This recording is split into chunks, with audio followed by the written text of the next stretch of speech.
నమస్కారం అండి. మొదటగా ప్రార్థనతో మొదలు పెట్టుకుందాము.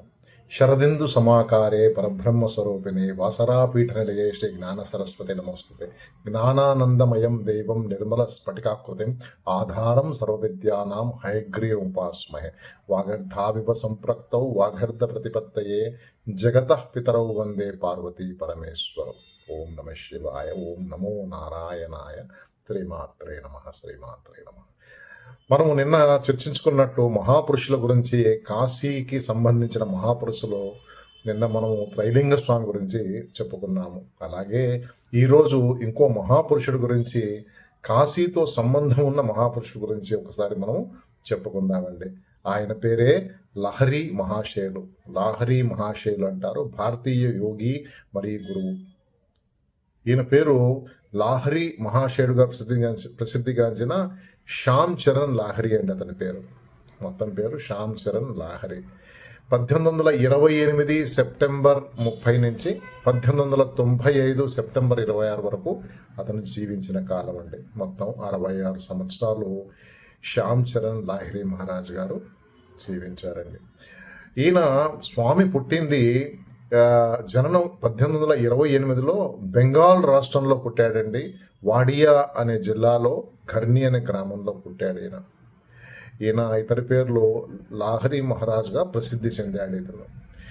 ఇతను చేసిన గొప్ప కార్యం ఏంటంటే, మహానుభావుడు ఇతను క్రియాయోగాన్ని నేర్పించారండి. కొన్ని వేల మంది భక్తులకు క్రియాయోగాన్ని ఆయన నేర్పించాడు. యోగంలో క్రియాయోగమైన ఒక భాగాన్ని ఆయన తన భక్తులకు నేర్పించాడు. ఇతని భార్య పేరు కాశీ మణిదేవి అండి. స్వామికి శ్యామ్ చరణ్ మహారాజుకి 2 కుమారులు, 3 కుమార్తెలు. అందరూ కూడా ఆయన శిష్యులుగానే మారిపోయారు తర్వాత కాలంలో. అతని తల్లిదండ్రులు గౌరీమోహన్ లాహరి మరియు ముక్తాక్షి మాత అతని తల్లిదండ్రులు అండి.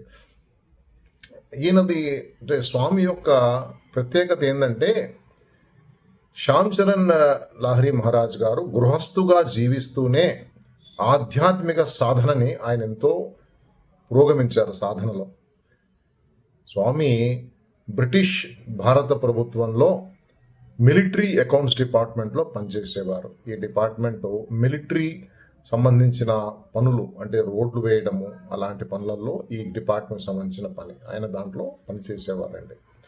స్వామి 1861లో తన ఉద్యోగంలో పనిచేసుకుంటూ ఉద్యోగరీత్యా అతనికి హిమాలయాల్లో నైనితాల్ దగ్గర రాణిఖేడ్కి అతనికి ఉద్యోగంలో ట్రాన్స్ఫర్ అయిందండి.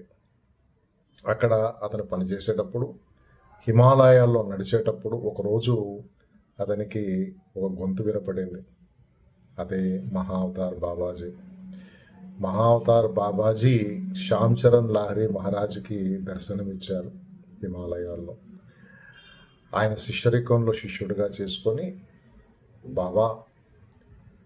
మహావతార్ బాబా శ్యామ్ చరణ్ శిష్యుడిగా చేసుకొని అతనికి యోగా గురించి నేర్పించారు. దాంట్లో క్రియాయోగం గురించి ఆయనకి శిష్యుడిగా చేసి నేర్పించాడు.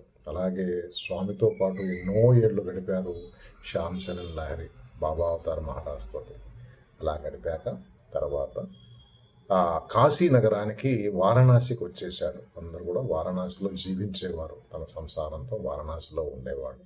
ఈయన వారణాసిలో ఉన్నప్పుడు స్వామికి ఎంతోమంది శిష్యులు అయినారండి. వాటిలో ముఖ్యమైన శిష్యులు ఈయన ఉన్నప్పుడు పరమహంస యోగానంద, తెలుసు కదండి. ఎవరైతే ఆయన పుస్తకం రాశారు కదండి. ఏం పుస్తకం రాశారు ఆయన? ఒక యోగి ఆత్మకథ రాసిన పరమానంద యోగానంద ఈయనకి శిష్యుడండి. పరమానంద యోగానంద తల్లిదండ్రులు, పరమానంద యోగానంద గురువు గారు కూడా ఇతనికి శిష్యుడు. ఎవరంటే ఆయన యుక్తేశ్వర్ మహారాజు శ్యామ్ చరణ్ లాహరి మహారాజుకి శిష్యుడు. ఆయన శిష్యుడు ఎవరండి? పరమహంస యోగానంద గురించి మనకు అందరికీ తెలుసు కదండి. ఆయన ఇక్కడ అమెరికాలో పోయి స్థిరపడి ఎంతోమందికి ఆయన యోగంలో క్రియాయోగం గురించి నేర్పించాడు. కొన్ని వేల మంది ఆయన భక్తులు ప్రపంచవ్యాప్తంగా ఉండిపోయినారు. ఆయన అక్కడే సిద్ధి పొందారు అమెరికాలో. ఆయన రాసిన పుస్తకమే చాలా ప్రాచుర్యంలోకి వచ్చిందండి. అదే పుస్తకము ఒక యోగి ఆత్మకథ అని. ఆయన కూడా ఆయన శిష్యుడే. చిన్నప్పుడు పరమానంద యోగి సంవత్సరం అప్పుడు తన తల్లిదండ్రులతో పాటు స్వామి దగ్గరికి వెళ్ళేవాడు, స్వామి శ్యామ్ చరణ్ లాహిరి దగ్గరికి. ఆయన ఈ పిల్లవాడిని తన ఒళ్ళో కూర్చోబెట్టుకొని అప్పుడే చెప్పాడు, ఈ పిల్లవాడు చాలా గొప్ప వ్యక్తి అవుతాడు, ఎంతోమంది ఆత్మలని భగవంతుడితో పరిచయం చేసే మనిషి అవుతాడైనా భవిష్యత్తులో అనే శ్యామ్ చరణ్ లాహిరి మహారాజ్ పరమానంద గురించి చెప్పారు. అలాగే ఆయన ఎంతోమంది శిష్యుల్ని దరి చేసుకున్నారు. వారణాసిలో ఉంటూ ఆయన రోజు గంగానదిలో స్నానం చేసి ఆయన చెప్పే ప్రతి ప్రసంగంలో కూడా భగవద్గీతని ఉటంకిస్తుండేవాడండి. ప్రతి దాంట్లో కూడా భగవద్గీతను ఉటంకిస్తేవాడు. ఇంకొకటి స్వామిలో ఉన్న ఒక ప్రత్యేక లక్షణం ఏంటంటే ఆయన శిష్యుల్లో కులము మతము చూసేవాడు కాదు. ఆయన శిష్యుల్లో హిందువులు, మహమ్మదీయులు, క్రైస్తవులు, ఇతర మతస్థులు అందరూ ఆయన శిష్యులే. అందరికీ ఆయన క్రియాయోగాన్ని నేర్పించారు. ఆయన ఏం చెప్పేవారంటే, మీరు ఎవరినైతే నమ్ముతున్నారో వాళ్ళనే నమ్మండి, క్రియాయోగాన్ని నేర్చుకోండి, అందరికీ నేర్పండి. క్రియాయోగం యోగంలో ఒక భాగం అండి. దీంట్లో ఆయన చెప్పింది 5 విధానాలుగా క్రియాయోగం ఉందండి. మహాముద్ర, ప్రాణాయామము, ఖేచరీ ముద్ర, నాదశ్రవణము, జ్యోతి ముద్ర అనే 5 భాగాలు ఆయన అందరికీ నేర్పించేవారు స్వామి శ్యామ్ చరణ్ లాహిరి మహారాజ్.